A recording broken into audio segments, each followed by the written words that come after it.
આપણે બીજાઓની ભૂલમાંથી શીખવું જોઈએ. દુનિયાની અંદર બીજા માણસોએ ભૂલ કરી હોય એ બધી ભૂલોનું આપણે આચરણ કરીએ એટલું લાંબુ આપણે જીવવાના નથી. એટલે એ લોકોએ જે ભૂલ કરી હોય ને આપણે સમજી જવું કે આપણે આ કરવા જેવું નથી. ધૃતરાષ્ટ્રે પોતાના જીવનમાં જે ભૂલ કરી એ આપણે સાંભળીએ છીએ શા માટે? એટલા માટે નહીં કે ધૃતરાષ્ટ્રની નિંદા કરવામાં આપણને આનંદ આવે છે, પણ એટલા માટે કે ધૃતરાષ્ટ્રે જે ભૂલ કરી એ આપણે રિપીટ ના કરીએ, એનું પુનરાવર્તન આપણે ન કરીએ, એટલા માટે આપણે એમની ભૂલો સાંભળીએ છીએ. દુર્યોધને પોતાના જીવનમાં જે ભૂલ કરી એને શું કામ આપણે યાદ કરીએ છીએ? એટલા માટે કે દુર્યોધને જે ભૂલ કરી એ ફરી વખત આપણે આપણા જીવનમાં ન કરીએ. યુધિષ્ઠિરની ભૂલોને આપણે ફરીવાર શું કામ યાદ કરીએ છીએ? એટલા માટે કે યુધિષ્ઠિર જેવી મૂર્ખામી આપણે ફરીવાર ન કરીએ. અને દ્રૌપદીની ભૂલને પણ આપણે શું કામ યાદ કરીએ છીએ? એટલા માટે કે એમણે પોતાની વાણી ઉપર કાબુ ન રાખ્યો અને ગમે તેમ બોલી ગયા, તો આપણે આપણી વાણી ઉપર સંયમ રાખીએ. તો બધાના જીવનમાંથી, બધાની ભૂલોમાંથી આપણે જો કંઈક શીખી શકીએ તો એની ભૂલોને જાણી એ કંઈક સાર્થક કહેવાય. 2 દિવસથી આપણે સાંભળીએ છીએ કે ધૃતરાષ્ટ્રની અંદર જે મમત્વ હતું એ એના દુઃખનું કારણ બની ગયું. અને મહાભારતના યુદ્ધની અંદર પાયાનું કારણ પણ ધૃતરાષ્ટ્રનું પુત્રો પ્રત્યેનું મમત્વ હતું. દુર્યોધનનો પક્ષ એ અધર્મનો પક્ષ હતો, અને એટલે દુર્યોધનની પાસે ઘણી બધી મોટી સેના હોવા છતાં દુર્યોધન પોતે હંમેશા ભયની અંદર જીવતો હતો. ગઈકાલે આપણે સાંભળ્યું કે યુદ્ધ શરૂ થવાની તૈયારી છે, બંને સેનાઓ સામસામે ગોઠવાઈ ગઈ છે, અને એ વખતે દુર્યોધન પોતે દ્રોણાચાર્યની પાસે જાય છે અને ત્યાં જઈને પોતે બંને પક્ષના મુખ્ય યોદ્ધાઓ એનું વર્ણન કરે છે કે કયા પક્ષમાં મોટા મોટા યોદ્ધાઓ કયા કયા છે. અને એનું વર્ણન કર્યા પછી પોતે વાત કરે છે કે અમારું જે બળ છે અપર્યાપ્તમ તદસ્માકમ બલમ ભીષ્માભિરક્ષિતમ. ભીષ્મ વડે રક્ષાયેલું આપણું જે સૈન્ય છે ને અપર્યાપ્ત છે, અધૂરું છે. 11 અક્ષૌહિણી સેના હોવા છતાં પણ, અને સામે પાંડવોનું 7 અક્ષૌહિણી સેના છે, છતાં પણ એનું બળ એને પર્યાપ્ત લાગે છે. એનું કારણ શું? તો ગઈકાલે આપણે જોયેલું કે એના 3 મુખ્ય કારણ. પહેલું કારણ તો એ છે કે પાંડવોનો પક્ષ એ ધર્મનો પક્ષ છે, એટલે ધર્મના પક્ષે, નીતિના પક્ષે હંમેશા નિર્ભયતા રહેલી છે, અને અધર્મ અને અનીતિના પક્ષે હંમેશા ભય રહેલો છે. દ્રોણાચાર્ય, ભીષ્મ પોતે અને કર્ણ જેવા મહાન યોદ્ધાઓ પોતે દુર્યોધનના પક્ષે લડે છે તો ખરા, પણ એ બધા જાણે છે કે અમારો જે પક્ષ છે ને અધર્મનો છે. આ તો ખાલી અમે પગારદાર છીએ, દુર્યોધનના અન્નને ખાઈને અમે એના ઋણી થયા છીએ, એટલા માટે એ લોકો દુર્યોધનના પક્ષે લડે છે, બાકી અસ્મિતાથી એ લોકો લડતા નથી. અને એટલે એમના યુદ્ધની અંદર, એમની લડાઈની અંદર કોઈ પ્રકારનું બળ પણ એ લોકો નૈતિક બળ બતાવી શકતા નથી. શરીરનું બળ તો એ લોકો બહુ બતાવે છે. તો પહેલી મોટી ખામી એ છે આ કૌરવોના પક્ષની અંદર. આપણે જાણીએ છીએ કે અધર્મનો જ્યારે પક્ષ આવે ત્યારે માણસ હંમેશા ભયની અંદર વધુ ને વધુ જીવતો જાય છે.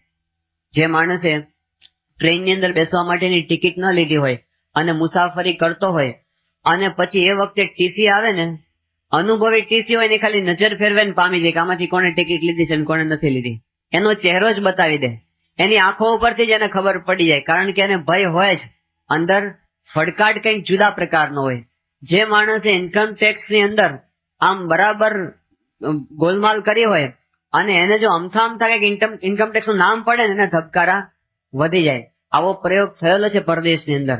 એકવાર એક પેલું એ લોકોએ થિયેટરની અંદર એક સાથે 300 માણસોને ભેગા કર્યા, અને 300 ની અંદર ઘણા બધા શિક્ષકો હતા, ઘણા બધા વકીલો હતા, ઘણા ઉદ્યોગપતિઓ હતા, બધાને ભેગા કરેલા. અને પછી એ લોકોના હાર્ટની તપાસ એ લોકો કરવા માંગતા હતા, એટલે બધાના હૃદયની સાથે એમને કોડ જોડી દીધો અને બધાના કાર્ડિયોગ્રામ અલગ અલગ એ લોકોએ લેવાની શરૂઆત કરી અને બધાનું ઓબ્ઝર્વેશન કરે.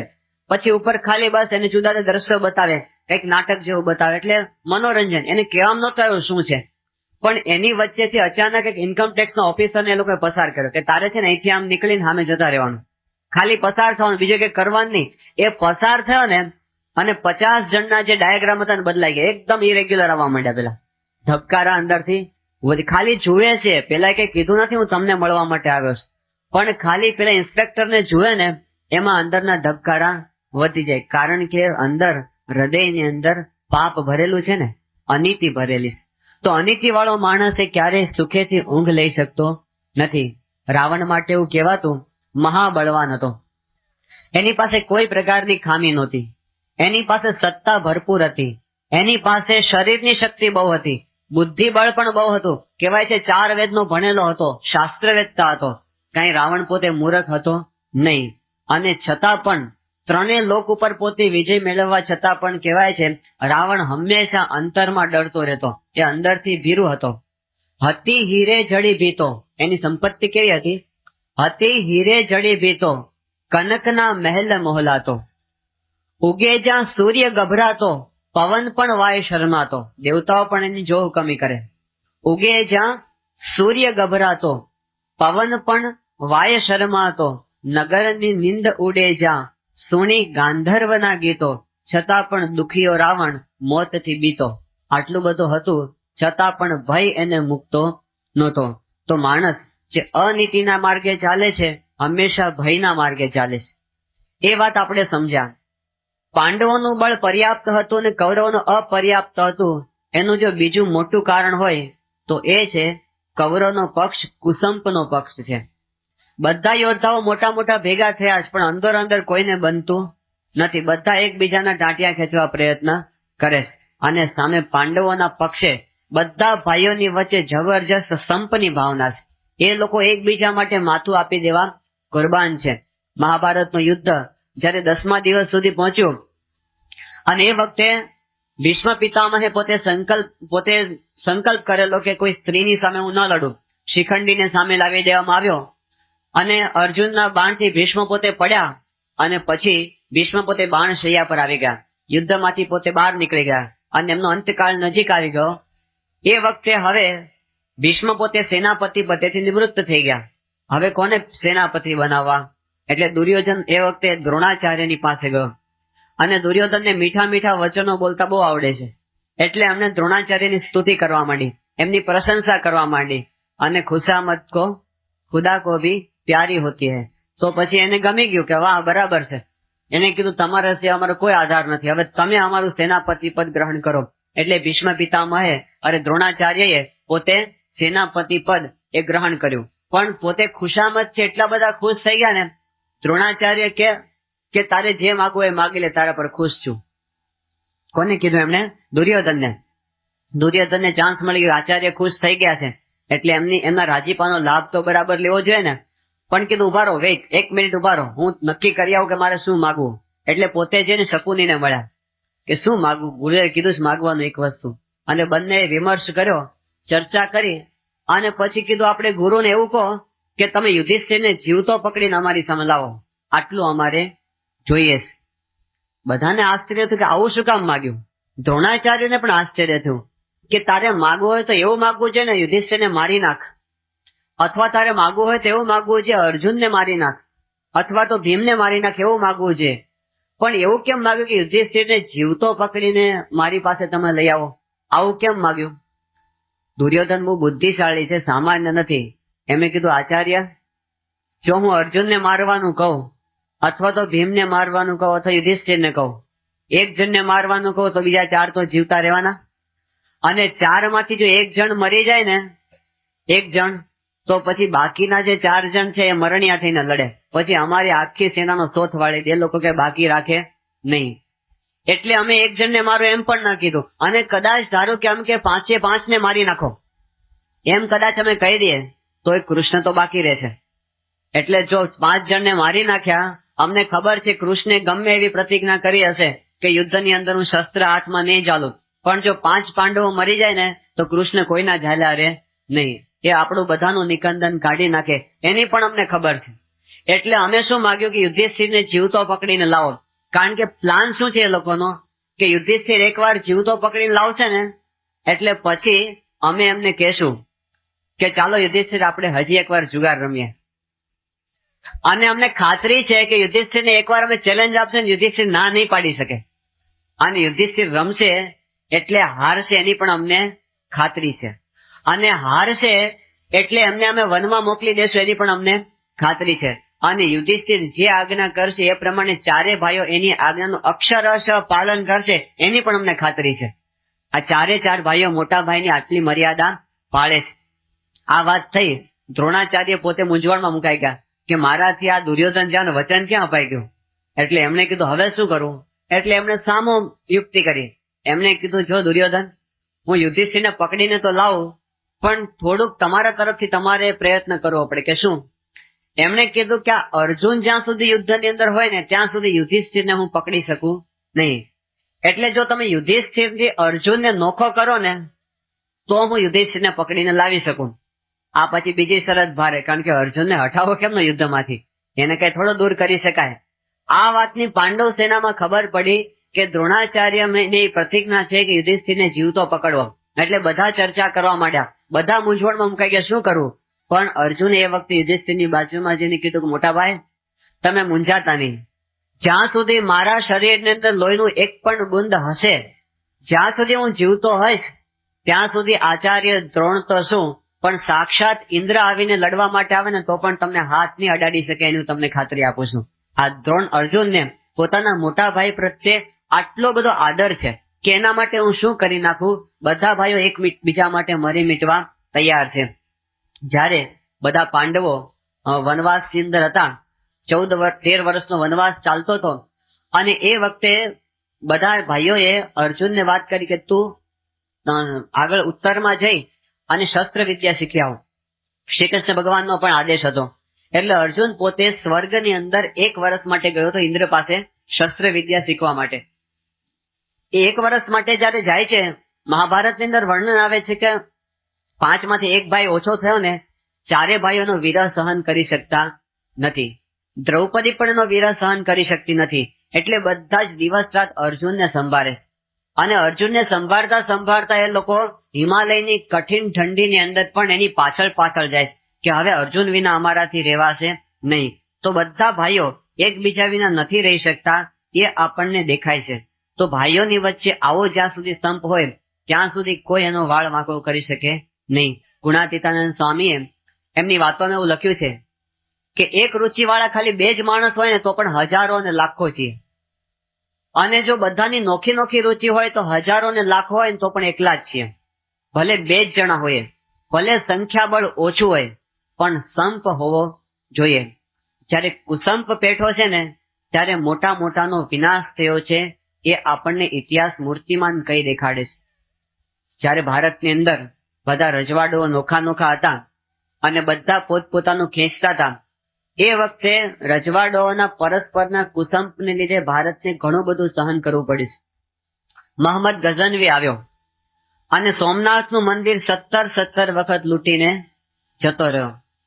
આપણે એવું કહીએ છીએ કે સોમનાથનું મંદિર મુસલમાનોએ લૂંટ્યું, પણ ખોટી વાત છે. સોમનાથનું મંદિર મુસલમાનોએ નથી લૂંટ્યું. સોમનાથનું મંદિર આપણા રાજાઓના પરસ્પરના કુસંપે લૂંટ્યું છે. ગુજરાતના એ વખતના રાજાઓ એવા સમર્થ હતા કે આખા ભારતની અંદર એ રાજાઓની શક્તિની આણ વર્તતી હતી, અને જો એ બધા એ વખતે ભેગા થઈ શક્યા હોત તો સોમનાથ મંદિરનો ઇતિહાસ એ કંઈક જુદો હોત. સોમનાથ મંદિર અંદર કહેવાય છે એ વખતે સોનાના સાંકળથી બધા ઘંટ લટકતા હતા. આવી જાહો જલાલી જે મંદિરની હતી એ મંદિરની અંદરથી બધી સંપત્તિ લૂંટી અને લૂંટારો લઈ ગયો.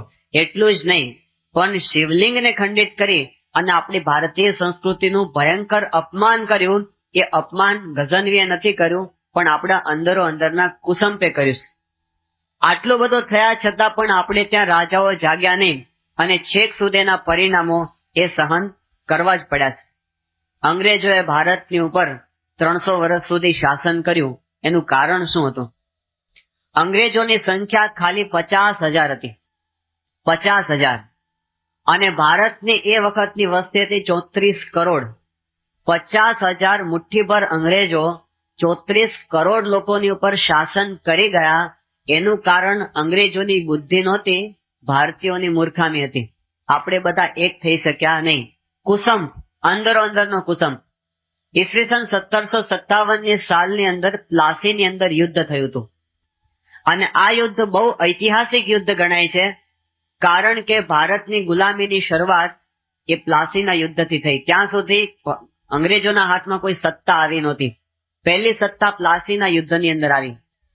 આ પ્લાસીના યુદ્ધની અંદર અંગ્રેજો તરફથી એ લોકોનો જે મુખ્ય લીડર હતો એનું નામ હતું રોબર્ટ ક્લાઇવ. અને ભારતમાં જે એ વખત એની સામેનો રાજા લડનારો હતો એ હતો બંગાળનો નવાબ સિરાજ ઉદ્દૌલા. યુદ્ધ શરૂ થવાનું હતું ને એ વખતે બંને પક્ષની તૈયારીઓ ચાલુ થઈ. એ વખતની પરિસ્થિતિ કેવી હતી?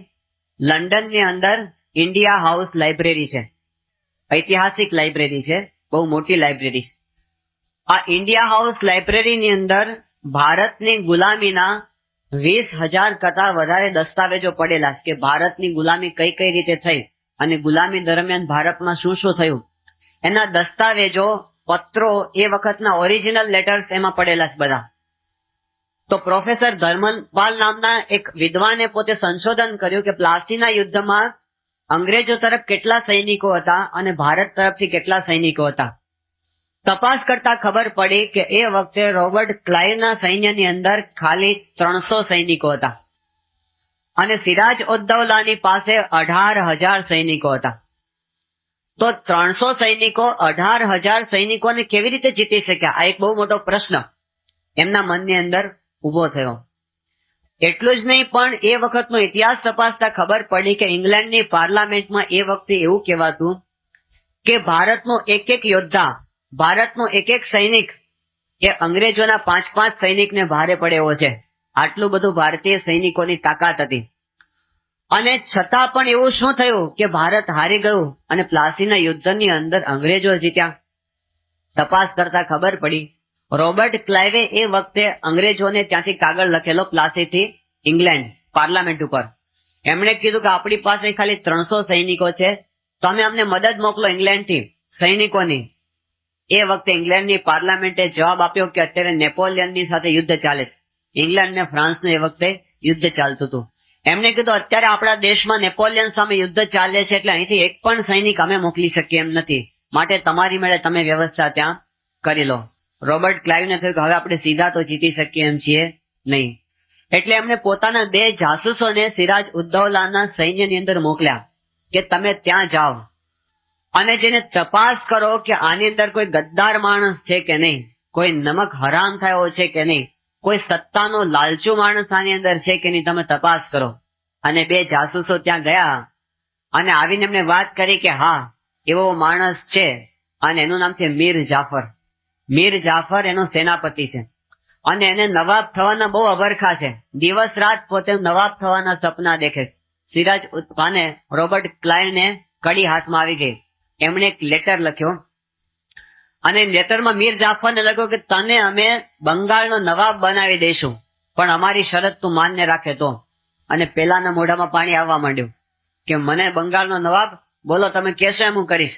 તારે તો પેલા એ કીધું કે એટલું જ તારે કરવાનું કે જયારે યુદ્ધ શરૂ થાય એ વખતે તારા બધા સૈનિકોને તારે સરેન્ડર કરી દેવાના, તારા બધા સૈનિકોને તારે શરણાગતિ અપાવી દેવાની, એમના હથિયાર હેઠે મુકાવી દેવાના. આમણે કીધું કબૂલ, તમારે અમને નવાબ બનાવવાનો.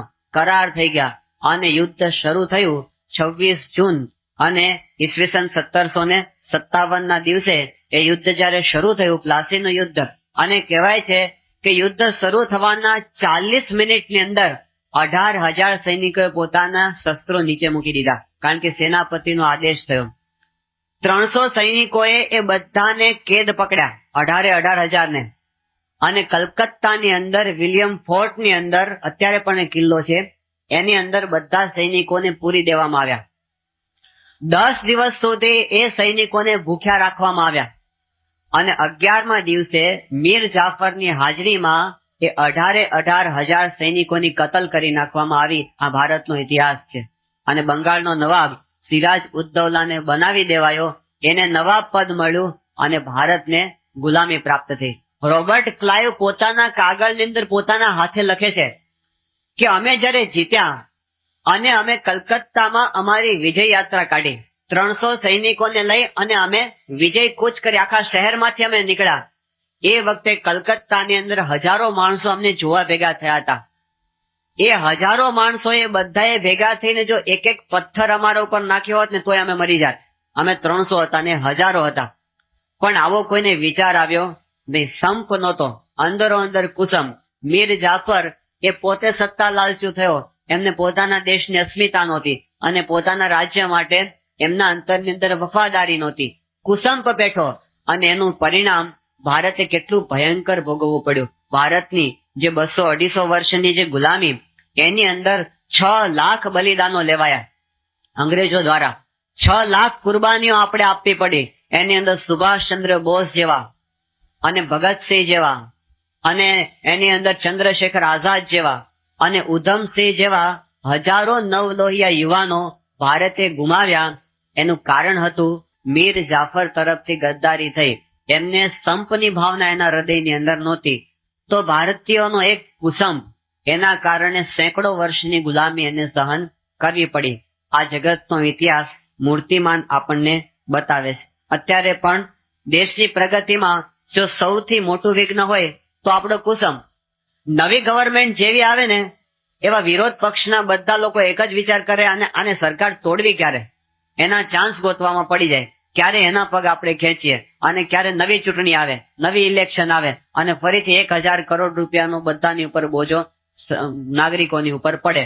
ગમે તેમ કરીને તોડો એને, કામ કરવા દો એવું નહીં, પણ આપણે કામ કરવું નહીં અને બીજા કોઈને કરવા દેવાની. આનું નામ કુસંપ. તો સંપ જ્યાં સુધી ન હોય, પ્રમુખ સાહેબ મહારાજ એવી વાત કરે છે કે આપણા ઘરની અંદર પણ જો સંપ ન હોય તો સ્વામી કે ગોળાનું પાણી પણ સુકાઈ જાય. કેમ સુકાઈ જાય? સ્વામી કે બધા પીવે ખરા પણ કોઈ ભરે નહીં. હું શું કામ ભરું, મારે શું કામ કરવાનું? અને એમને એમ ગોળાના પાણી પણ સુકાઈ જાય. તો જગતની અંદર દરેક ક્ષેત્રમાં કુટુંબની અંદર જો ઉત્કર્ષ કરવો હોય તો ભાઈઓની વચ્ચે સંપ જોઈશે. પાંડવોના જેવો આપણા કુટુંબમાં સંપ હોય તો કોઈની તાકાત છે કે આપણી કાંકરી ખેરવી શકે? પણ સંપ ન હોય તો પ્રશ્ન. ગુણાતીતાનંદ સ્વામીએ એમની વાતોમાં દ્રષ્ટાંત આપેલું છે કે એક રાજા હતો અને રાજાના બધા ઉમરાવો પણ દરબારની અંદર કાયમ બેસતા. એક વખત રાજાને પોતાના ઉમરાઓની અંદર કુસંપ જો એટલે એમને ઉપદેશ આપવા માટે એક પ્રસંગ ઉભો કર્યો. એમણે તીરનો ભાથો મગાવ્યો. બાણનો હોય ને, જે બાણનો ભાથો એમાંથી એક તીર બહાર કાઢ્યું અને પછી એના આખા સૈનિકોનું જે સૈન્ય બેઠું હતું એમાંથી એક સૌથી ફોશી હતો ને, હાવ ઉકલકડી માય કાંગલો, એને બોલાવ્યો અને એને કીધું કે આ તીરને તું ભાંગી નાખ. એટલે પેલા આમ બટકી નાખ્યો, હાથથી તીર તોડી નાખ્યું એમણે. રાજાએ કીધું હવે બેસી જા. પછી તીરનો આખો ભાથો ભેગો કર્યો અને આખા સૈન્યમાં જે સૌથી બળવાન સૈનિક ગણાતો હતો એને બોલાવ્યો અને કીધું કે આ તીરને ભાથાને તું તોડી નાખ. એમણે બહુ મહેનત કરી પણ ભાથાને તોડી શક્યો નહીં. પછી રાજાએ પોતાના ઉમરાઓને વાત કરી કે તીર જો એકલું પડી જાય ને તો તૂટી જાય, જ્યારે ભાથો બને છે ત્યારે તૂટતું નથી. એમ એમણે વાત કરી કે તમારી અંદર જો સંપ હશે ને તો વિશ્વની કોઈ સત્તા, વિશ્વની કોઈ શક્તિ તમને પાછા પાડી શકશે નહીં. અને જો છૂટા પડી જશો ને તો આવો ફોસી જેવો માણસ હશે નહીં, તમને મારી નાખશે. તમારું કઈ ત્યાં આગળ ચાલશે નહીં.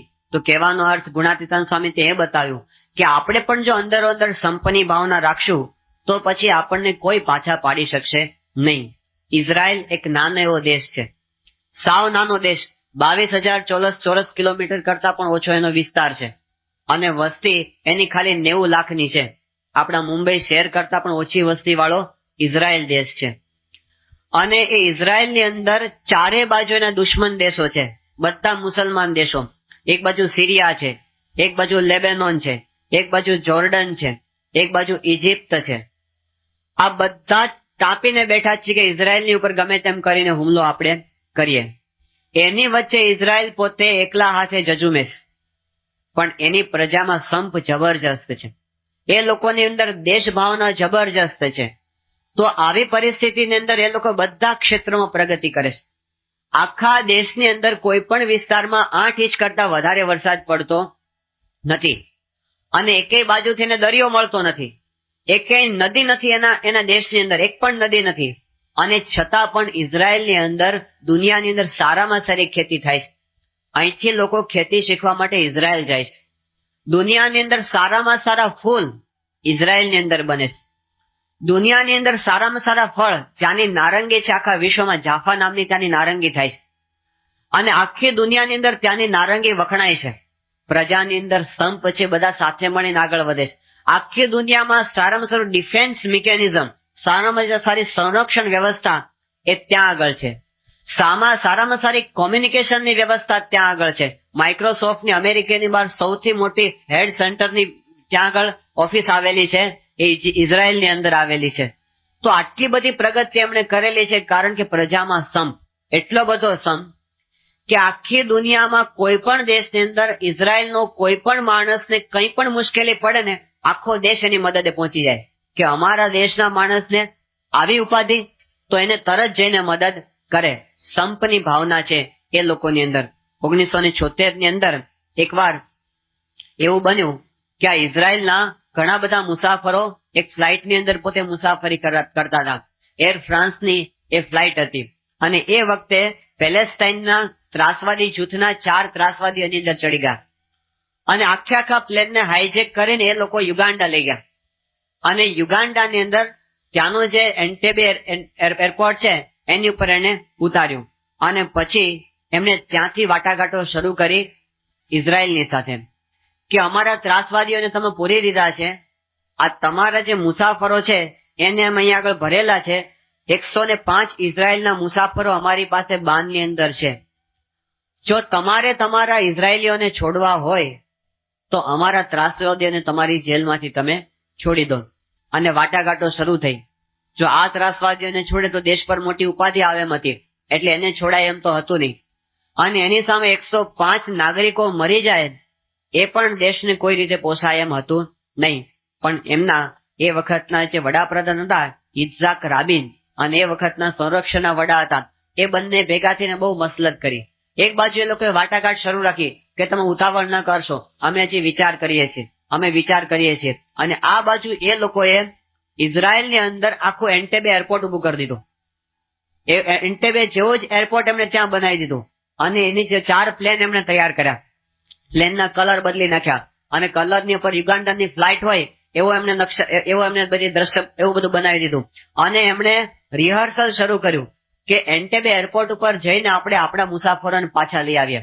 અને 3 દિવસ સુધી રિહર્સલ એમણે કર્યું અને પછી એમને પોતાનું પ્લેન ઉડાડ્યું. 4 પ્લેન ઉડાડ્યા અને એટલી સરસ આબેહૂબ એમને વ્યવસ્થા કરી. ગમે તેમ કરીને યુગાન્ડાની સરહદની અંદર ઘૂસી ગયા અને એન્ટેબે એરપોર્ટ ઉપર એને પ્લેન ઉતાર્યા. ટાઈમ એવો નક્કી કર્યો હતો કે કોઈને કઈ ખબર ન પડે અને ઇઝરાયલની અંદર પોતે ઉતર્યા અને એમણે ઈદી અમીન એક બનાવેલો. એની અંદર જ પોતાના જે મુસાફરો હતા ને પોતાના ઇઝરાયલીઓ, એમાંથી એક જણને ઈદી અમીનનો વેશ પહેરેલો. આબેહૂબ ઈદી અમીન જ લાગે. એમને પ્રેક્ટિસ કરાવેલી કે એની જેમ ચાલવાનું, એની જેમ બોલવાનું, એની જેમ ઉભા રહેવાનું. અને ઈદી અમીન જેવી કારની અંદર પોતે રહેતો હતો ને એવી જ કાર અમને પ્લેનની અંદર ચડાવી હતી, કાળા રંગની. અને જેવું પ્લેન ઉભો રહ્યું અને કારમાંથી ઈદી અમીન ઉતર્યા અને ઈદી અમીનને જોયું એટલે બધા, યુગાન્ડાનો પ્રેસિડેન્ટ કહેવાય ને તો, એટલે બધા એને આમ સલામ મારવા માંડ્યા. એટલે ઈદી અમીન સીધા પેલા મુસાફરોને જ્યાં પૂર્યા હતા ત્યાં લઈ ગયા અને ત્યાંથી કીધું કે આ બધાને પ્લેનમાં લઈ જવાના. એટલે એમનો આદેશ તો કોઈ ના પડે નહીં, સીધા પ્લેનમાં ભરી દીધા. 4 પ્લેન ઉપડી ગયા. પછી ખબર પડી કે ઇઝરાયેલીઓ આપણા દેશમાં આવીને એમના બધા મુસાફરોને છોડાવીને જતા રહ્યા. આ ઓપરેશન થંડરબોલ આખા વિશ્વની અંદર પ્રસિદ્ધ થયેલું છે. એના ઉપરથી ફિલ્મો પણ બનેલી છે. પણ કહેવાનો અર્થ એ છે કે જયારે દેશની અંદર સંપ હોય ત્યારે પરદેશનો એક પણ વ્યક્તિ દેશને કોઈ પણ રીતે ગમે એટલો બળવાન હોવા છતાં નુકસાન કરી શકતો નથી. તો આપણી અંદર સંપ હોવો જોઈએ. સ્વામી બાબા કહે છે કે આપણા સત્સંગ મંડળની અંદર સંપ હોવો જોઈએ. યોગીજી મહારાજ એક વાત કાયમ કરતા. યોગીજી મહારાજ કે અમારે પૈસાની જરૂર નથી, અમારે સંપની જરૂર છે. તમે અંદરો અંદર સંપ રાખજો. યોગી બાપા કે મુંબઈમાં બિરાજમાન હતા, કથા કરતા હતા અને સામે વજુભાઈ શેઠ બેઠા હતા. યોગીજી મહારાજ કે વજુભાઈ શેઠ, જો આપણે ધારીએ તો આખા મુંબઈને રંગી નાખીએ, આખા મુંબઈની અંદર આપણે ભગવાનની ભક્તિનો રંગ ફેલાવી દઈએ, પણ 3 વાના જોઈએ: સંપ, સૂર્યોદય ભાવ અને એકતા. જો સંપ, સૂર્યોદય ભાવ અને એકતા હશે તો આપણે ક્યાંય પાછા પડવાનું નહીં થાય. તો એમનો આ સિદ્ધાંત છે. અને 700 સંતો અને બધા બુદ્ધિશાળી અને બધા જુદા જુદા વિસ્તારમાંથી આવેલા બધાની જુદી જુદી ખોપરી, બધાનું જુદું જુદું ભણતર, બધાનું જુદો જુદો પૂર્વ ઇતિહાસ, છતાં બધા જ સ્વામીને વશ વર્તેનું કારણ શું છે? કારણ કે સ્વામી પોતે સરળ થયા છે. એ જો હુકમી નથી કરતા, એ પોતે સરળ થઈ જાય છે, નમી જશે. એકવાર સ્વામીશ્રી પોતે ચચાણા ગામની અંદર હતા અને એ વખતે સ્વામીશ્રી પોતે રાત્રે ગામની અંદર પધાર્યા. એક દિવસનું રોકાણ હતું. હવે આપણને ખબર છે કે સ્વામી બાપા રોજ સવારે વોકિંગ કરે છે, સવારે પોતે પ્રાતઃ ભ્રમણ કરે છે. તો રાતના સમયે જે સેવક સંતો હતા એમણે પોતે બીજા દિવસે સવારની વ્યવસ્થા જોવાની હોય એટલે એમને ઘરની બહાર જઈ અને એક જગ્યા જોઈ કે આ જે જોગાન છે સારું છે અને વોકિંગ થઈ શકે એવું છે. એટલે ગામના જે બે ચાર યુવક હોય ને, બધા દોડી દોડીને સેવા કરતા હોય, સ્વયંસેવકો, એટલે એમને સંતોએ વાત કરી કે સ્વામી બાપા છે અહીંયા આગળ વોકિંગ કરશે સવારે, એટલે આ જગ્યા જરા વ્યવસ્થિત કરી નાખજો.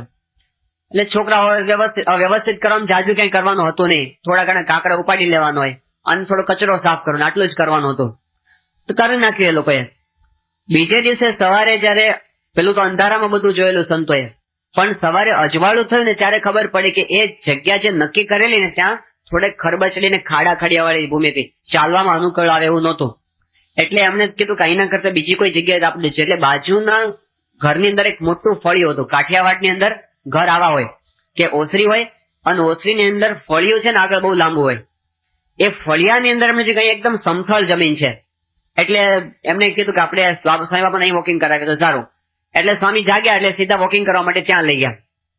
વોકિંગ ચાલુ થઈ ગયું અને 5-7 મિનિટ થઈ ને એટલે 2-4 છોકરાઓ યુવકો બધા આવ્યા અને સંતો પાસે ગયા અને બોલાબોલી ચાલુ થઈ અને જાણે ઉશ્કેરાઈ ગયા હતા, ઉગ્રથીને બોલતા હતા કે સંતો બધા પોલિટિક્સ રમે છે, સમજતા નથી કઈ. અને ઘડીક અમને રાતે ત્યાં કીધું હતું અને તમે અહીં કીધું કે બાપા વોકિંગ કરશે અને અમે ત્યાં સફાઈ કરી અને પછી સ્વામીને તમે અહીંયા લઈ આવ્યા અને અહીંયા વોકિંગ કરાવો છો. આ બધી વાત ચાલતી હતી ને હવે સ્વામીને કઈક ખબર પડી કઈક ગડબડ થઈ છે.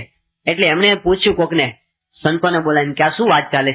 એટલે સંતોએ કીધું બાપા બીજો કઈ પ્રશ્ન નથી, પણ આપણે રાત્રે પેલી જગ્યાએ વોકિંગ કરવાનું નક્કી કરેલું અને ત્યાં આપણે અનુકૂળ આવે નથી, બહુ ખાડા બહુ છે, એટલે આપણે ચેન્જ કર્યું, અહીં રાખ્યા અને પેલા લોકોને ગમ્યું નથી. સ્વામી કે એ લોકોની શું ઈચ્છા છે? સંતોએ કહ્યું એ લોકોની ઈચ્છા છે કે બાપા ત્યાં વોકિંગ. સ્વામી કે આપણે ત્યાં કરીએ, હાલો ને. અડધા વોકિંગ સ્વામી ત્યાં આવી ગયા. આનું નામ કહેવાય સરળતા. અને સ્વામી ત્યાં વોકિંગ શરૂ કર્યું. હવે હકીકતમાં પેલા જે યુવકો જે ઝઘડો કરવા આવ્યા હતા અને પ્રશ્ન શું હતો ખબર છે? કે જે ઘરના ફળિયામાં સ્વામી વોકિંગ કરતા હતા ને એની સાથે એમને વાંધો હતો કે આના ફળિયામાં બાબા ક્યાં વોકિંગ કરવા પહોંચી ગયા. એટલે એનો માર કોના પર પડે? સ્વામી ઉપર. અને પણ સ્વામી સરળ, એમને કોઈ દિવસ પોતે હું પકડી રાખું એવું રાખ્યું નથી, પોતે હંમેશા નમતું જ રાખ્યું છે, નમતું જ રાખ્યું. તો મોટા પુરુષની વિશેષતા આ છે. આપણા કુટુંબમાં જો સંપ રાખવો હોય ને તો આવી સરળતા, અને મોટા જે થયા એને સહન કરવું જ પડે, સરળતા રાખવી જ પડે. યોગીજી મહારાજ આટલા મહાન પુરુષ કેટલું બધું સહન કરતા. યોગીજી મહારાજને પોતાના સેવકોનું સહન કરવું પડતું. ઘણી વખત એવા માથાભારે સેવકો આવી જાય. એક એમના સેવક હતા અને એવા તે યોગીજી મહારાજને વખા પાડે. યોગીજી મહારાજને મોટી ઉંમરે ઠંડી જરાય ફાવે નહીં. આમ ગાડીમાં યોગીજી મહારાજ બેઠા હોય ને તો આમ સહેજ બારી ખુલ્લી રહી ગઈ ને તો યોગીજી મહારાજને ન ફાવે, બારી બંધ કરાવી દે. એટલે એમનું અંગ એવું હતું કે ઠંડી જરાય સહન કરી શકે નહીં. ઉનાળાની અંદર પણ ગોદડું ઓઢીને સુવે અને 7 ગોદડા ઓઢીને યોગી મહારાજ પોતે બેસતા સભાની અંદર. આવા પ્રસંગો પણ છે. તમને ઠંડી અનુકૂળ ના આવે. પણ યોગીજી મહારાજ ગામડામાં એ વખતે વિચરણ કરતા હોય તો યોગીજી મહારાજ એમના સેવકને વાત કરે કે રાત્રે પથારી આ ઓરડાની અંદર કરજો. પણ સેવક એવા માથા ભારે ને એ કે ના, પથારી બહાર થશે. ફળિયાની અંદર ખાટલો નાખે. યોગીજી મહારાજ કે પણ અંદર નાખો. એમને યોગીજી મહારાજ પાસે સેવક શું કે ખબર કે તમે જયારે નાના હતા ત્યારે તો આમ રાતના માટલા મૂકી રાખતા ને સવારે ટાઢા પાણીએ તમે નાતા હતા અને ખુલ્લાની અંદર પડી રહેતા હતા, અને હવે કેમ નથી રહેવાતું? આ સેવક ગુરુને ઉપદેશ આપે છે.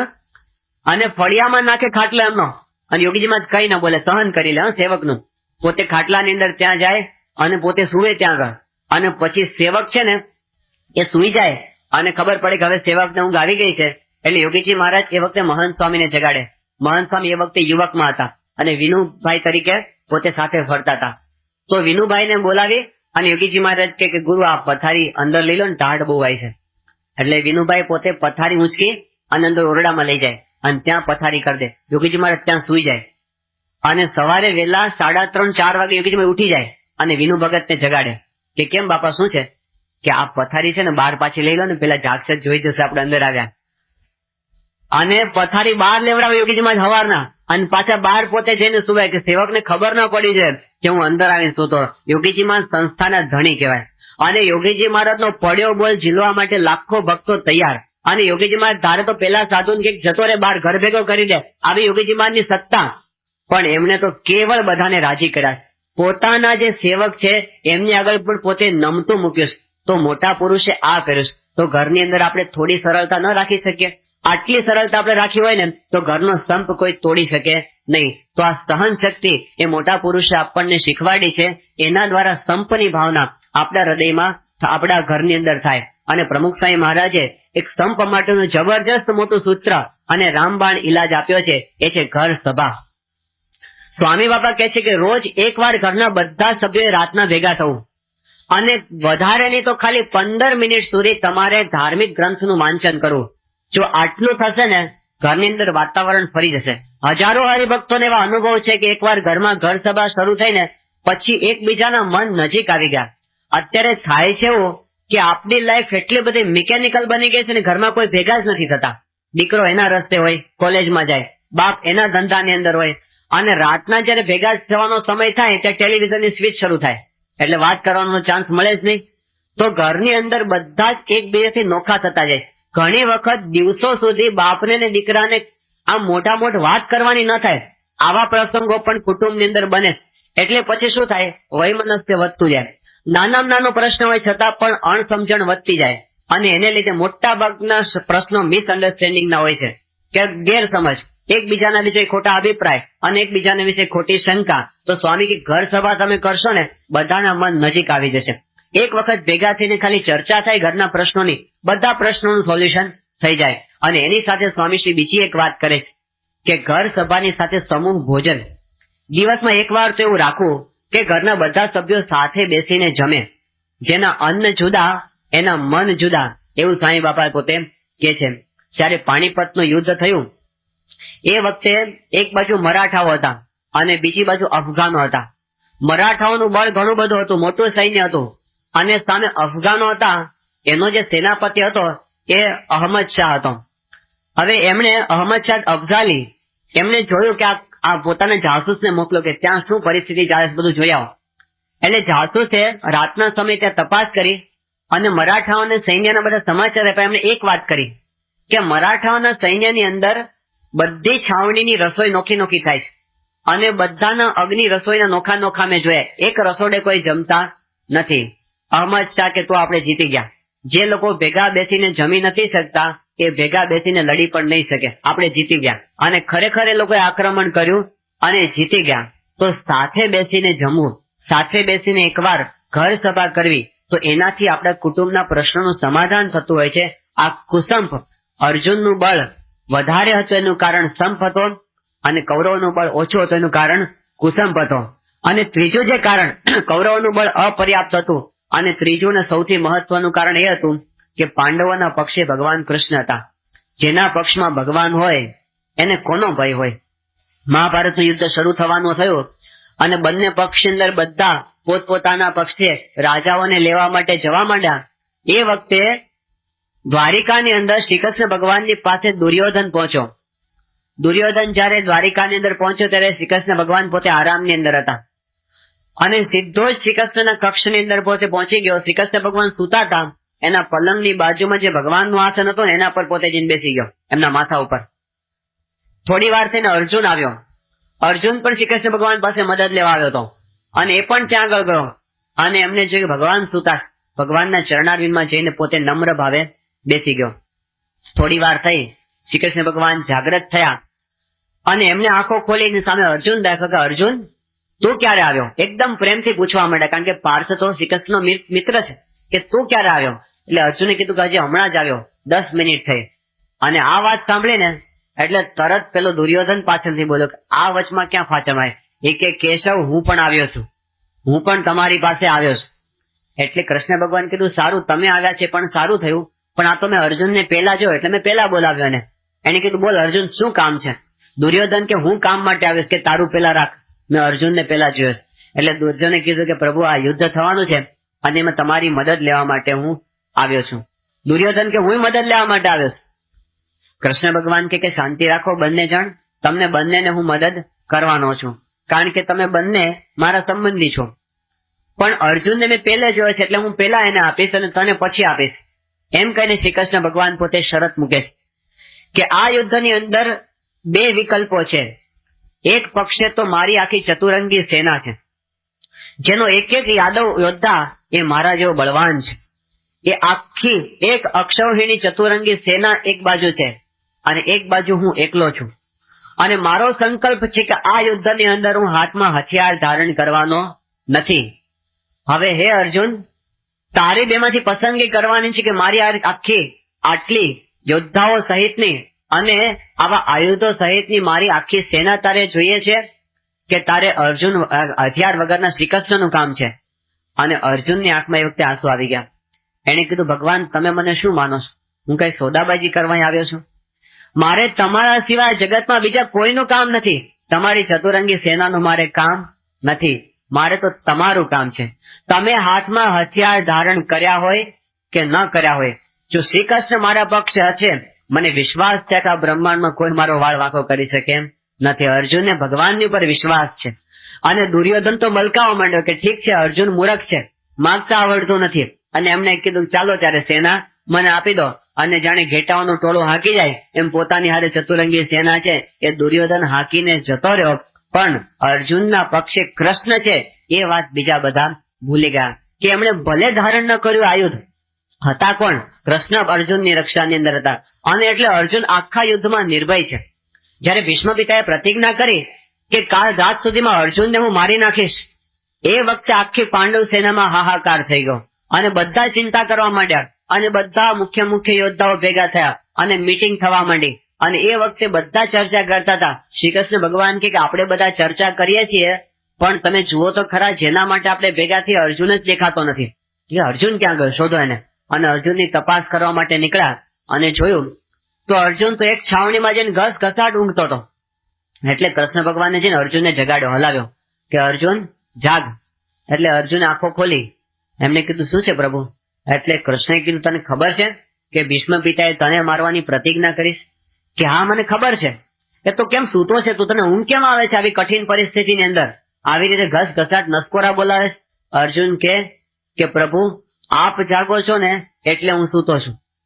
મને ખબર છે કે જ્યાં સુધી શ્રી કૃષ્ણ જાગે છે ત્યાં સુધી મારા માટે કઈ ભય નથી. તો ભગવાન સાથે છે એટલે એમનું બળ છે ને પર્યાપ્ત છે, અને ભગવાન સાથે નથી તો ગમે એવું હોવા છતાં અપર્યાપ્ત છે. ભયથી મુક્ત થવાનો સૌથી મોટો ઉપાય આ છે, ભગવાનનો આશ્રય કરી લેવો, ભગવાનને આપણા પક્ષમાં લઈ લેવા. અમેરિકાની અંદર સાન ફ્રાન્સિસ્કો નામનું એક શહેર છે, અને એ શહેરની અંદર એકવાર એક બ્રિજનું કામ ચાલતું હતું, એનું મેન્ટેનન્સ વર્ક ચાલતું હતું. એ બ્રિજનું નામ છે ગોલ્ડન ગેટ બ્રિજ.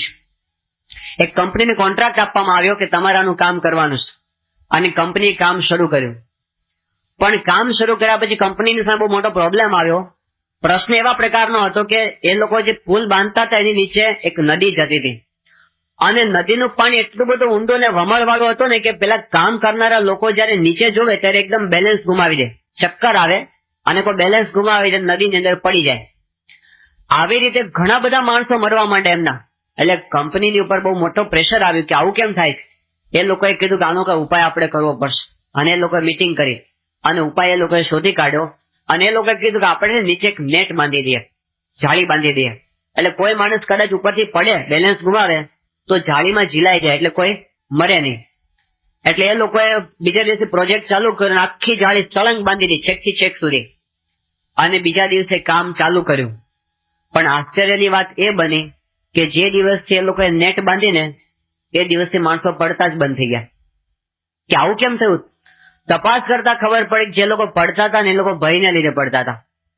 કે કામ કરતા કરતા પેલો મજૂર નીચે જોવે ને અને પેલું આમ પાણી જોવે કે આની અંદર જો પડ્યા તો મર્યા, જો પડ્યા તો મર્યા, જો પડ્યા તો મર્યા, અને મરે પડી જ જાય. પણ જયારે નેટ આવી ગઈ ને એટલે આધાર આવી ગયો, વિશ્વાસ આવી ગયો કે હવે કદાચ આપણે પડશું તો પણ મરવાના નથી. બેલેન્સ આવી ગયો અને કામમાં સ્થિરતા આવી ગઈ. જીવનમાં પણ આવું છે, આપણને બેલેન્સની જરૂર છે. આપણે ભયની અંદર સતત જીવતા હોઈએ. આદિવાસી હોય કે અમેરિકાનો પ્રમુખ, અમેરિકાના પ્રમુખની સિક્યુરિટી વિશે કહેવાય છે કે જયારે કોઈ રસ્તા ઉપરથી આમ પસાર થવાનો ને પ્રોગ્રામ ઘડાય કે 2 મહિના પછી આ પ્રમુખ સાહેબ છે આ રસ્તા પરથી પસાર થવાના છે. 2 મહિના અગાઉથી બધી સિક્યુરિટીની વ્યવસ્થા ચાલુ થઈ જાય. એ રસ્તા ઉપર જેટલા કઈ ગુનેગારો રહેતા હોય ને, જૂના ગુનેગારો, એ બધાને જેલમાં પૂરી દે વગર વાંકે, કે આ કઈ કરી ન બેસે. એ રસ્તા ઉપર જેટલા બધા મોટા મોટા બિલ્ડિંગ આવતા હોય ને, એની ઉપર ચોકી પેરો ગોઠવી દે. એ રસ્તા પર જેટલી કઈ ગટર લાઈન આવતી હોય ને, એ ગટર લાઈન ખોલીને અંદર ચેક કરે કે આમાં કઈ બોમ્બ તો નથી ને, અને એને સીલ કરી દે, એના ઉપર ચોકી મૂકી દે. એ રસ્તા પર જેટલી હોસ્પિટલો આવતી હોય ને, જેટલી કઈ હોસ્પિટલો, એ બધી હોસ્પિટલમાં પેલા પ્રેસિડેન્ટનું જે બ્લડ ગ્રુપ હોય ને, એના બ્લડ ગ્રુપનું જ બ્લડ 50-60 બોટલ રિઝર્વ રાખી દે, કે કદાચ પ્રેસિડેન્ટને કઈ થાય, તાત્કાલિક લોહીની જરૂર પડે તો આપણે 50-60 બોટલ રાખી મૂકવું. અને છતાંય આટલી બધી વ્યવસ્થા છતાંય જયારે નીકળે ત્યારે એની આજુબાજુ 4-5 ગાડીઓ હોય, પાછળ 5 એના જેવી જ ગાડીઓ, કોઈને ખબર ન પડે પ્રેસિડેન્ટ કઈ ગાડીમાં છે. અને બુલેટ પ્રૂફ કારની અંદર પોતે બેઠા હોય, અને આજુબાજુ પેલા બ્લેક કેટ કમાન્ડોઝ એ હાથમાં ભરી મશીન ગને બેઠા હોય, એની વચ્ચે પેલા પ્રેસિડેન્ટ પોતે આમ બુલેટ પ્રૂફ જાકેટ પહેરીને બેઠા હોય, અને તો અંતરમાં ગભરાતા હોય કે કોક મારી નાખશે તો. એ ભય તો પણ રહેતો હોય છે. માણસ માત્ર ભયથી મુક્ત રહી શકતા નથી, પણ ભગવાનનો આશરો થાય ને તો આપણું બળ પર્યાપ્ત છે. આખા જગતમાં કોઈ આપણને હરાવી શકે એમ નથી, આવો વિશ્વાસ આપણા અંતરમાં આવી જાય છે. ગુણાતીતાનંદ સ્વામી એમની વાતોમાં લખ્યું કે આપણા ઘરમાં જો 100 કરોડ મણ દાણા હોય, 100 કરોડ મણ દાણા, તો આપણને કોઈ દિવસ બીક ન લાગે કે જો દુકાળ પડશે તો આપણે શું ખાશું, આટલું બધું અનાજ છે. અને સ્વામી કે આપણે રસ્તા પરથી પસાર થતા હોઈએ અને આપણી સાથે 2000 બખ્તરિયા ભેગા હોય, તો પછી આપણને બીક ન લાગે કે કોઈ માણસ રસ્તામાં આવીને લૂંટી જશે તો, કારણ કે 2000 સિક્યુરિટી ગાર્ડ્સ આપણી સાથે છે. એમ ભગવાનનું જો બળ આવી જાય ને તો આપણે જીવનમાં નિર્ભય બની જઈએ કે આખા જગતમાં કોઈ આપણને કાંઈ કરી શકે એમ નથી. એટલા માટે આ મહાભારતની અંદર જે ગીતાનું મંગલાચરણ કરવામાં આવ્યું છે, એની અંદર કહેવામાં આવ્યું છે કે પાંડવો પોતે આ મહાભારત રૂપી મહાન નદી તરી ગયા. એનું કારણ શું હતું કે એમની સાથે શ્રી કૃષ્ણ ભગવાન હતા. બાકી બીજું બધું જ બળ એ કૌરવોની પાસે હતું, પણ એક ભગવાન હતા નહીં. એની અંદર લખ્યું છે કે આ મહાભારત રૂપી નદી કેવી હતી, તો ભીષ્મ દ્રોણ ત્રટા જયદ્રથ જલા ગાંધાર નીલોપલા શલ્ય ગ્રાહવતી કૃપેણ વહની કર્ણેન વેલાકુલા અશ્વત્થામ વિકર્ણ ઘોર મકરા દુર્યોધના વર્તિની સોત્તીર્ણા ખલુ પાંડવે રણ નદી કૈવર્તક કેશવ. કારણ શું હતું? એમણે કીધું કે આ મહાભારત રૂપી જે નદી છે એ કેવી છે, તો એ નદીની અંદર ભીષ્મ અને દ્રોણ રૂપી મોટા કિનારાઓ છે, એની અંદર જયદ્રથ રૂપી જળ છે, એની અંદર શકુની રૂપી કાળા પથ્થરો છે, એની અંદર શલ્ય રૂપી જૂડ છે, એની અંદર કૃપાચાર્ય રૂપી પ્રવાહો છે, એની અંદર કર્ણ રૂપી મોજા છે, એની અંદર અશ્વત્થામા અને વિકર્ણ જેવા મહાન ભયાનક મગરમચ્છો છે, અને દુર્યોધન રૂપી પાણીની ભમરીઓ છે. આવી દુસ્તર નદીને પણ પાંડવો તરી શક્યાનું કારણ શું હતું? કૈવર્તક કેશવ. એ લોકોનો જે ખેવટીયો હતો ને, એ લોકોને નાવને લઈ જનારો જે નાવિક હતો ને, પાવરફુલ હતો, એ હતા શ્રી કૃષ્ણ. એટલા માટે કવિએ પોતે વાત કરેલી છે કે ગહરી નદિયા નાવ પુરાની ખેવટિયા સે મિલે રહેના. આ સંસાર રૂપી નદી છે ને એ ગહેરી છે, બહુ ઊંડી છે, અને આપણી જે નાવ છે ને, આપણને શરીર આપ્યું છે નાવ પુરાની, ખખડધજ નાવ છે આપણી, એમાં કઈ આપણે પાર પામીએ એમ છીએ નહીં. પણ કૈવર્તક કેશવ, જો આપણા ખેવટિયા સમર્થ હશે ને તો પછી આપણને છેક સુધી ભગવાનના ધામ સુધી આપણને પહોંચાડી દેશે. તો ભગવાનનો આશરો એ આપણા જીવનનું લક્ષ્ય છે. શ્રીમદ ભાગવતની અંદર, ભાગવતના 2ય સ્કંધની અંદર વાત કરવામાં આવી છે કે આ શ્રીમદ ભાગવતમાં 10 વિષયની ચર્ચા કરવામાં આવી છે. અત્ર સર્ગો વિસર્ગશ્ચ સ્થાનમ પોષણમૂતય મન્વંતરિષાનું કથા નિરોધો મુક્તિરાશ્રય. આ 10 વિષયની ચર્ચા કરીને પછી કહેવામાં આવ્યું કે 10 ની અંદર સૌથી બળવાન શું છે, તો એમને કીધું કે દશમસ્ય વિશુદ્ધ્યર્થમ નવાનામ ઇહ લક્ષણમ. આ 10મો જે મુદ્દો છે ભગવાનનો આશ્રય, એ સૌથી બળવાન છે. અને 9ની જે ચર્ચા કરવામાં આવી છે ને, ભગવાનના આશરાને દ્રઢ કરવા માટે કરવામાં આવી છે. આવો આશરો દ્રૌપદીને જયારે વસ્ત્રાહરણ થતું હતું અને એ વખતે એમને મોટા મોટા મહારથીઓ સામે જોયું, એમના કુળના મોટા મોટા કુલ દીપકો સામે જોયું કે મને ભીષ્મ બચાવશે, દ્રોણ બચાવશે, કૃપાચાર્ય બચાવશે, કોઈ કાંઈ કરી શક્યા નહીં. એમને લાગ્યું મારા 5 પતિઓ મને બચાવશે, પણ એ બધાય નીચું માથું રાખીને બેસી ગયા હતા. દ્રૌપદીને થયું હું પણ ક્ષત્રિયની પુત્રી છું, હું મારી મેળે મારી રક્ષા કરીશ. અને દ્રૌપદીએ પોતાની જાતે પોતાનું વસ્ત્ર પોતાના દાંતમાં દબાવ્યું પણ સામે દુશાસન હતો. 1000 હાથનું બળ એના કાંડાની અંદર હતું. એની સામે દ્રૌપદીનું કઈ ગજુ ચાલે નહીં. અને પોતાનું બળ જયારે છૂટી ગયું એ વખતે હે કેશવ ભગવાન યાદ આવ્યા અને ભગવાન આવીને એની બધી રક્ષા કરી, એમના વસ્ત્ર પૂર્યા. દ્રૌપદી એ વખતે ભગવાનને કીધું, ભગવાન તમે ક્યાં ગયા હતા અત્યાર સુધી? આટલું બધું મોડું કેમ કર્યું? મને કેટલી બધી ઉપાધિ હતી અને કેટલી મૂંઝવણમાં હું હતી. ત્યારે ભગવાને એને કીધું કે દ્રૌપદી, મોડું મેં નથી કર્યું, તે કર્યું છે. તને અત્યાર સુધી એમ હતું કે આ મારી રક્ષા કરશે, આ ભીષ્મ રક્ષા કરશે, દ્રોણ રક્ષા કરશે, મારા પતિઓ રક્ષા કરશે, હું મારા બળથી મારી રક્ષા કરીશ. ત્યાં સુધી હું ન આવ્યો અને જયારે બધાનું બળ છૂટી ગયું અને તને એવું લાગ્યું કૃષ્ણ સિવાય મારું કોઈ નથી, એ વખતે હું આવીને ઉભો રહ્યો. મારા સિવાય બીજો આશરો, હું તો ક્યારનો આ ટાંકા લઈને તૈયાર ઉભો હતો કે જો મને દ્રૌપદી બોલાવે તો આવી જાઓ, જો મને બોલાવે તો આવી જાઓ, પણ તને બીજા બધાનો આશરો હતો અને હું ક્યાંથી એ વખતે આવું? મુક્તાનંદ સ્વામી એમને કીર્તનમાં આવી વાત કરી. મુક્તાનંદ સ્વામી કે એકવાર એક સમુદ્રની અંદર એક નાવ ઉભી હતી કિનારે અને એક કાગડો ઉડતો ઉડતો ત્યાં આવીને બેસી ગયો અને પછી નાવ છે એ સમુદ્રમાં ચાલવા માંડી. શરૂઆતમાં તો કાગડાને મજા આવી કે સરસ પવન આવે છે, પણ એમ કરતા કરતા નાવ છે એ સમુદ્રના મધ્ય ભાગમાં પહોંચી ગઈ. પછી કોકે કાગડાને ઉડાડ્યો કે એલા કાગડો બેઠો છે તો અપશુકન કે ઉડાડો, અને કાગડાને ઉડાડ્યો તો ઉડીને જાય ક્યાં? વાહનના થંભ ઉપર બેઠો હતો ત્યાંથી ઉડ્યો કે આજુબાજુ કઈ જગ્યા છે? 1/2 કિલોમીટરનું ચક્કર લઈને આવ્યો પણ દરિયા સિવાય કઈ હતું નહીં. ફરી વાર આવીને બેઠો, ફરી વાર એને ઉડાડ્યો એટલે ફરીવાર 1 કિલોમીટરનો રાઉન્ડ લગાવીને આવ્યો. હવે તેની પાંખમાં પણ બળ હતું નહીં. પાછો આવીને ત્યાં જ બેઠો. પછી તો કાગડાને ગમે એટલો ઉડાડે ને ત્યાંથી ખસે જ નહીં, ત્યાંથી ઉડે જ નહીં, કારણ કે એને ખબર પડી ગઈ કે મુક્તાનંદ સ્વામી પંક્તિમાં લખ્યું છે કે નાવ કે કાગ કી ગતિ ભઈ મેરી, જહાં દેખું તહાં જલ નિધિ ખારા, મોહે તો તુમ હી એક આધારા. હે ભગવાન, આખો જે સંસાર છે ખારો સમુદ્ર છે, મારું કોઈ જ નથી. આ દેહ મારો નથી, દેહના સગા સંબંધી મારા નથી, આ સંપત્તિ મારી નથી, આ મિત્ર મંડળ જે કઈ દેખાય છે ને એની અંદર મારું કોઈ જ નથી. આ ખારો સમુદ્ર છે આખા સંસારની અંદર, તમે એક જ મારો આધાર છો. મોહે તો તુમ હી એક આધારા. આવો દ્રઢ આશરો અર્જુનના જીવનની અંદર હતો, એ નિર્ભય બની ગયો. જો ભગવાનનો આશરો જીવનમાં થશે ને તો પછી આપણને મંત્ર, તંત્ર, જંત્ર, બીજા કોઈ મલિન દેવ દેવતા કોઈનો ભય ન રહે અને આપણે જીવનમાં નિર્ભય બની જઈએ. તો એવી નિર્ભયતા સિદ્ધ કરવાનો ઉપાય ભગવાનનો સંબંધ છે. દુર્યોધનના પક્ષની અંદર ભગવાન નહોતા એટલે એને પોતાનું બળ અપર્યાપ્ત લાગતું હતું. પાંડવોના પક્ષમાં ભગવાન હતા, એમનું બળ પર્યાપ્ત હતું. તો આપણે પણ આ સંસારરૂપી સમુદ્રને તરવા હોય તો કૈવર તકઃ કેશવ, આપણા જે નાવિક છે સમર્થ ભગવાન, એમને આપણી નૌકા સોંપી દેતા આપણે શીખવાનું છે. તો એવી રીતે જો આપણે શીખીશું, એની સાથે કુટુંબમાં સંપ ભાવ, મંડળમાં સંપ ભાવ, મિત્રોમાં સંપ ભાવ, ગામમાં સંપ ભાવ, દેશમાં સંપ, એ જો હશે તો આપણો કોઈ પરાભવ નહીં કરી શકે. તો મહારાજ સ્વામીના ચરણોમાં પ્રાર્થના કરીએ કે મહાભારતનો આ સંદેશ આપણે આપણા જીવનમાં દ્રઢાવી શકીએ. સયાન સ્વામી મહારાજની જય.